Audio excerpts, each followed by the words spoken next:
Tiap demo minta Jokowi mundur, jangan salahkan rakyat jika meminta Jokowi 3 periode ya. Meminta kepada Presiden Republik Indonesia dalam hal ini Insinyur Joko Widodo untuk memecat Menteri Agama Yakut Khalil Qomas dari jabatannya dan menggantinya dengan menteri yang lebih baik. Negara yang baik, cara ya, dul. Negara yang mbahmu apa, penak temen, tuntut, pecat, penjarakan, kalau enggak Jokowi mundur, perenggolang sisa.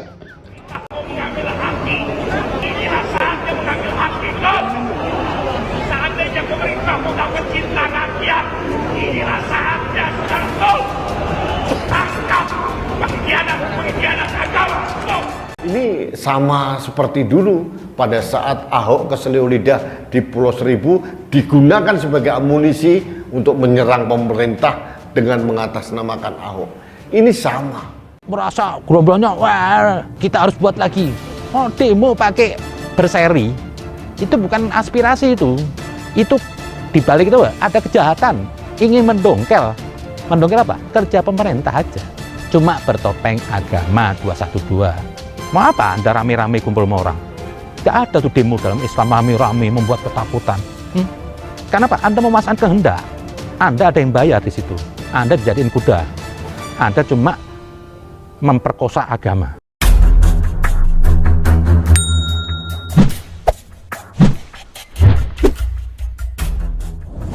Kita pasti sudah tahu dan juga maklum terhadap kelompok ahli demo 212 dan kelompok aliran sejenisnya, yaitu HTI, FPI, dan bisa jadi PKS ikutan juga atau mungkin Demokrat.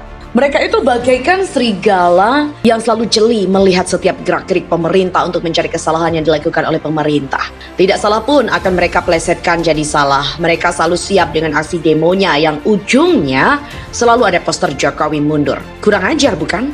Sudah ratusan tagar mereka sebar di medsos sejak tagar ganti presiden yang gagal.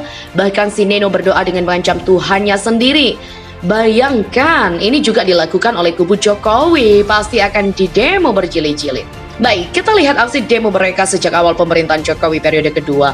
Ada aksi demo tentang Undang-Undang Cipta Kerja tahun 2020, atau biasa dikenal dengan Undang-Undang Omnibus Law. Seperti biasa, gerombolan pengacau itu melihat ini sebagai peluang untuk mendiskreditkan Jokowi dan pemerintahannya. Lalu mereka berdemo dan lihat saja.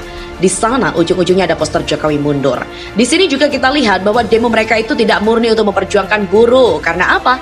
Ya jelas, karena ujungnya mereka minta Jokowi mundur. Lalu, ada lagi demo tentang undang-undang haluan ideologi Pancasila yang terang-terangan didemo dan ditolak pastilah oleh FPI, HTI, dan gerombolan sejenisnya itu. Bahkan, dalam demo 24 Juni 2020 lalu, mereka juga terang-terangan meminta MPR memberhentikan Jokowi. Kurang ajar bukan? Sebelumnya, aksi itu mereka juga lakukan demo aksi anti Undang-Undang KPK, tapi tetap saja ujung-ujungnya minta Jokowi mundur. Yang terbaru, mereka baru saja berdemo untuk mempermasalahkan Menteri Agama Yakut Khalil Qomas yang diframing sebagai penista agama. Dan mereka sangat ngotot untuk mengahokkan Gus Yakut. Tentu saja, demo itu ujung-ujungnya ya minta Jokowi mundur. Gerombolan provokator yang selalu minta Jokowi mundur ini memang gak ada matinya. Selalu eksis bila ada demo dan selalu mencari celah sekecil apapun untuk berdemo. Tapi memang luar biasa sabar ya pemerintahan Jokowi ini. Mungkin kalau zaman Orde Baru alias orang-orang seperti mereka yang suka demo dan buat gaduh ini, wah pasti sudah lenyap dari bumi ini. Ya kesal juga melihat pola mereka yang suka demo dan ujung-ujungnya minta Jokowi mundur. Padahal kalau Jokowi mundur, apakah kondisi akan lebih baik? Apapun kata mereka, sudah terbukti hanya Jokowi yang paling berhasil membangun negeri ini. Lihat saja, infrastruktur merata di semua daerah, pembangunan di mana-mana.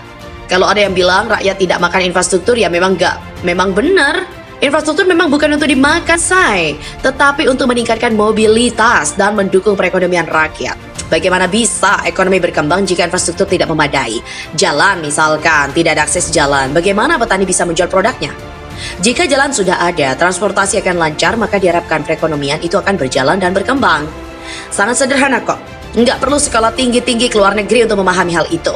Tetapi kalau Jokowi yang fokus membangun selalu saja diganggu dan didemo-demo dan tagar-tagar di medsos yang sangat provokatif, tidak produktif, bahkan cenderung meracuni orang-orang yang sangat rendah literasinya, jarang membaca dan tidak mau mencari kebenaran, ya maka sudah pasti ada yang dikerjakan oleh Jokowi, apapun itu akan selalu dianggap sia-sia. Melihat hal ini, bisa kita bayangkan apa yang terjadi dengan bangsa ini jika Jokowi mundur dan diganti oleh orang dari kubu pendemo itu. Negara Indonesia sudah pasti akan mengalami kemunduran yang parah. Lihat saja dalam skala kecil, Jakarta misalnya, dipimpin oleh Gubernur Seiman. Apa yang terjadi? Kemunduran. Tidak ada pembangunan yang signifikan yang dapat dinikmati oleh warga Jakarta. Jadi begini saja, jangan salahkan kami pendukung Jokowi untuk meminta Jokowi tetap memimpin negeri ini 1 periode lagi. Periode ini kami para pendukung Jokowi sangat mengharapkan bahwa kaum pembuat gaduh alias kadrun segera dimusnahkan dari NKRI. Jika mereka sudah musnah atau minimal sudah tidak bisa bersuara, baru kami rela melepaskan Jokowi dan siap mendukung lainnya. Kenapa tidak?